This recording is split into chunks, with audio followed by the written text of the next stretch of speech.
ঘড়িতে বাজে এখন বিকেল 4টে, আর মনটা চাইছে একটু ঘুরো ঘুরো করতে। চলো, রেডি হয়ে গেলাম।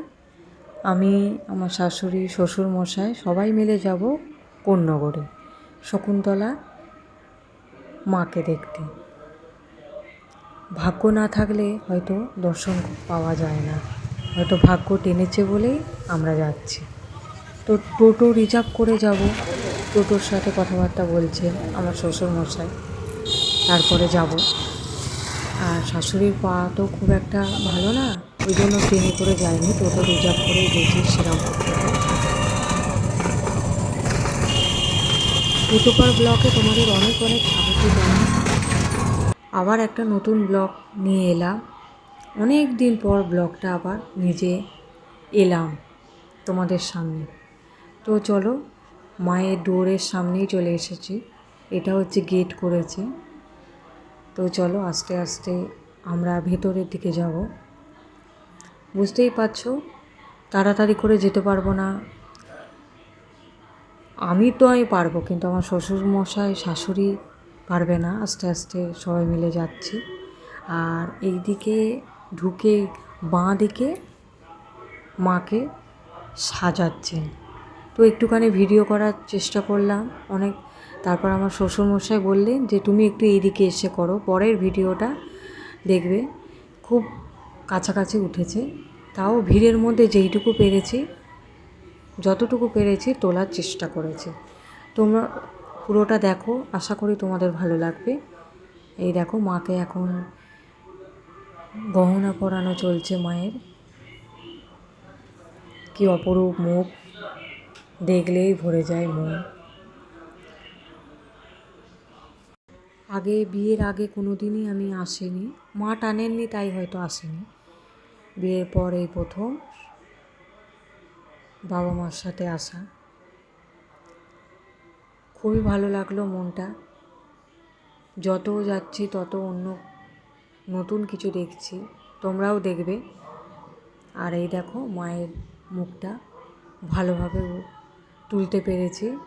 পুরো ডাইরেক্ট ভিডিওটা তোমাদের সামনে ছাড়তে পারিনি, কারণ প্রচুর গান বাজনা হচ্ছিল, কপিরাইট আসার একটা চান্স আছে, ওই জন্য ছাড়িনি।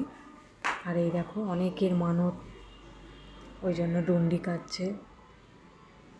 আমরা পাশ দিয়ে যাচ্ছি। ওই মাকে সাজানো হচ্ছে, তারপর আস্তে আস্তে মা মণ্ডপের উদ্দেশ্যে রওনা দেবেন। আমরা গিয়ে একটা জায়গায় দাঁড়াবো এবং বাতাসা কেনা হয়েছে, ওই বাতাসা হরিলুট দেবো। অনেকেই দিচ্ছিল, আমরাও দিলাম। তো চলো, ধারে ধারে, রাস্তার ধারে কত লোক দাঁড়িয়ে আছে, অনেকে ভিডিও করছে।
আর এই দেখো পুঁচকেটা আমার দিকে তাকিয়ে আছে, তাই একটু তুলে নিলাম। খুব ভালো করে মায়ের দর্শন করলাম। মা না টানলে হয়তো আসতেই পারতাম না, মা টেনেছিলেন বলেই এলাম। মা শকুন্তলা মা সবারই মঙ্গল করুক, ভালো করুক। পৃথিবীতে সবাই যে যেখানে আছে সবাই খুব ভালো থাকুক। আর এখন চলে এসেছি আমার এক পিসি শাশুড়ির বাড়িতে, কোন্নগরেই বাড়ি। তো ওখানে বসে গল্প টল্প করে খাওয়া দাওয়া করে পেটটা একদম ভরে গেছে। তো আজকে চলো এখানেই ভিডিওটা শেষ করলাম। টাটা।